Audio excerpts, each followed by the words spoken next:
Assalamu alaikum wa rahmatullahi wa barakatuh. Sanibonani ma-Afrika. Ake ngiqale nje ngokubonga nje umdali wami nje ngokuthi angenze ngibe yileli philisi engiyilo ngoba umuntu mayeke wagwinya leli philisi eliyimi uphathwa isisu Nkosi yami ukuthi akahlanze yonke into akakhululeki nje umuntu mayeke wagwinya leli philisi eliyimi.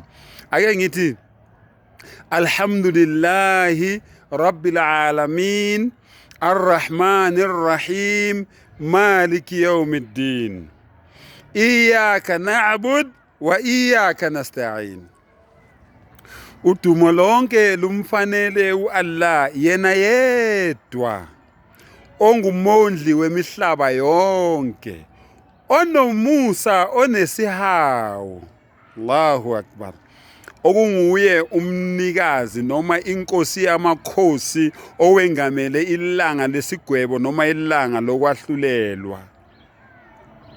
Iyaka na'bud, o Allah ngikhonza wena wedwa mdali wami, khonza wena wedwa, wa iyaka nasta'in, nosizo lwakho ngidinga usizo lwakho wedwa. Uyazi ukuthi lento lena engiyikhulumayo ngiyikhulunyiswa yini? Hey bafowethu, mina ngisazonikhathaza hayi kancane. Iqiniso nje lona ngisazolibeka obala njengoba linjalo. Bengibonga ke nje umdali wami ukuthi ke angisize, angivikele, angibusise, angenzele konke okuhle. Nami ngizinikele ngakho konke engiyikho ukuthi leli vangeli lobunye bakhe, lomlayezo wobunye bakhe ngizowuqhubha kuze kube phezulu kwethuna. Ngilokhu ngiliqhubile leli vangeli. Ihdina ila siratal mustaqim. Ngimceleke naye ukuthi angiholele endleleni eqondile. Angibonise indlela le yena ayithandayo, le yena emjabilisayo uma ngabe ngihamba ngayo. Ngiyayibongela nje kumdali wami. Le video nje eyokubonga kumdali wami. Ngibongise nabo bonkeke abathe bangabe mangiyikhuluma lo mlayezo bawuzwa wangena kubo bawamkela. Nabangakawamkeli kodwa bawuzwile. Awuzenzi.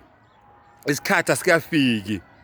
Kwabanye uSathane akavumi ukulahlekelwa abantu bakhe. Akulula vele ukuthi uyibone lento engikutshela yona.